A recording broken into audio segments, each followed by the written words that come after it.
Assalomu alaykum, hurmatli Xemis foydalanuvchilari. Hozir Xemis tizimining yangi imkoniyatlarini ko'rib chiqamiz. Xabaringiz bor, hozirgi kunda yakuniy nazoratlarni bir marta saqlash, ya'ni avvallari bir marta saqlagandan keyin 5 kun muddatda o'zgartirish imkoniyati bor edi. Hozirda bu imkoniyat cheklangan, ya'ni tizimga bahoni bir marta kiritiladi. Shundan keyin o'zgartirib bo'lmaydi. Shunaqa holatda xato kiritib qo'yish holatlari yoki qaysi sababga ko'ra nol qo'yib saqlash holatlari bor. Shu holatlarda xatolikni qanday qilib to'g'rilashni ko'rib chiqamiz. Aytaylik, misol uchun menga mana yakun nazorat uchun bir guruhga diskret matematika fanidan bugungi sana bo'yicha yakun nazorat qo'yib berilgan va men bu talabalarni baholashim kerak. Bu yerda test tizim bo'lgani uchun talabalar kam. Aytaylik, mana qo'yilgan bu talabalarga men baho qo'yishim kerak. Bu o'z-o'zidan mana bu talabaga mana men adashib 50 emas 5 ball qo'yib yubordim yoki bunisiga 0 ball qo'yib yubordim. Bunga esa mana to'g'ri ballni qo'ydim. Bunga ham kerakli ball, lekin oraliqda yiqilgancha bu tizim 0 qo'yadi. Va mana shu holatda hozir saqlashni bossam, tizim to'liq bloklanadi, ya'ni bahoni o'zgartirish imkoniyati bo'lmaydi. Mana e'tibor bering, atayin xato qildim. 50 qo'yaman deb 5 ball qo'yib yubordim va mana bu talabaga ham men 5 ball qo'yib yubordim. 0 ball qo'yib yubordim. Bilmasdan yoki qanaqadir texnik xatolik tufayli. Bu talabaga keling, buni aytaylik 30 ball deylik. 30 ball 40 ball qo'yaman va mana saqlashni bosdim. Okey, mana ko'rsatilgan ma'lumot saqlangandan so'ng reyting qaytama tahrirlash bloklanadi. Siz bunga rozimisiz deyapti. Okey deb bosdim. Mana bo'ldi.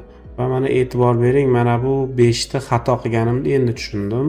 Bunga ham 0 qo'ydim va bu talaba mana 40 ball bilan to'g'ri bo'ldi. Hammasi to'g'ri, lekin mana bu yerda xato qilib qo'yganligim uchun buni qanday to'g'rilaymiz?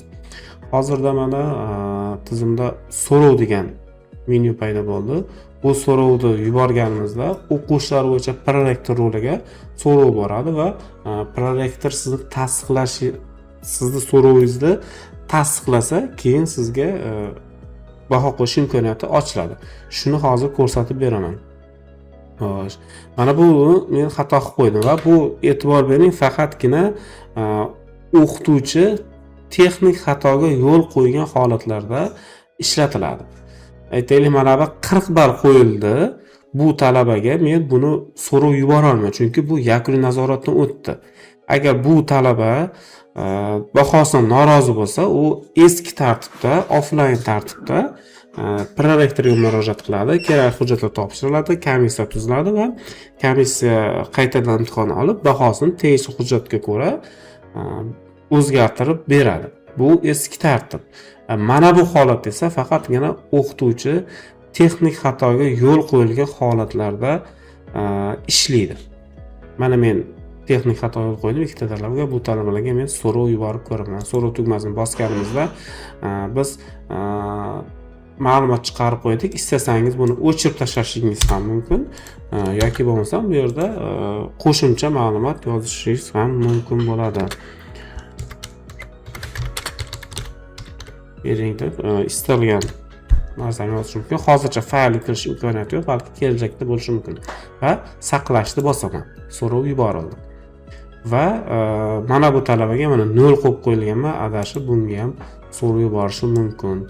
Misol uchun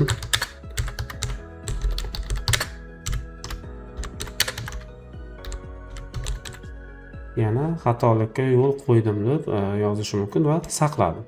Bo'ldi, so'rov ketdi va e'tibor bering, bunga faqatgina mana bir marta so'rov yuborish mumkin.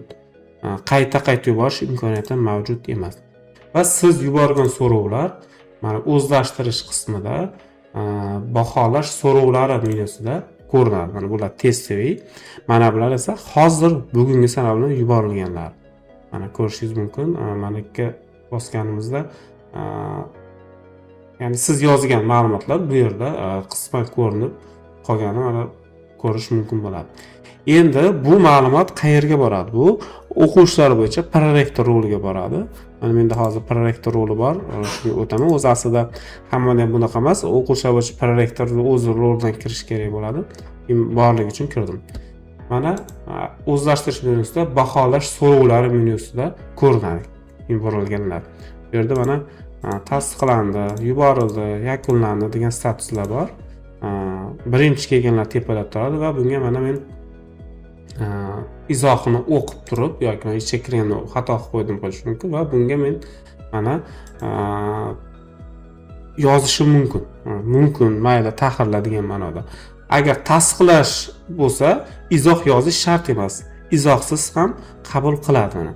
Bosdim, mana bo'ldi. Tasdiqlandi. Bu so'rov endi qayerga keladi?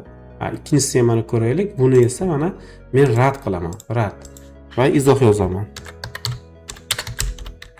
Xato qilmang. Bo'ldi. Mana xato qilmang deb yozgan bo'lsam, bu demak rad etildi.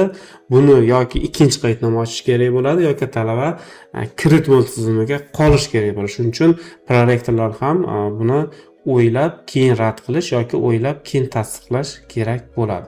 Mana e'tibor bering, bir marta tasdiqlanadi yoki rad etiladi. Buni o'zgartirish ham mumkin emas, shuni tahrirlash ham mumkin emas, o'chirib tashlash ham mumkin emas.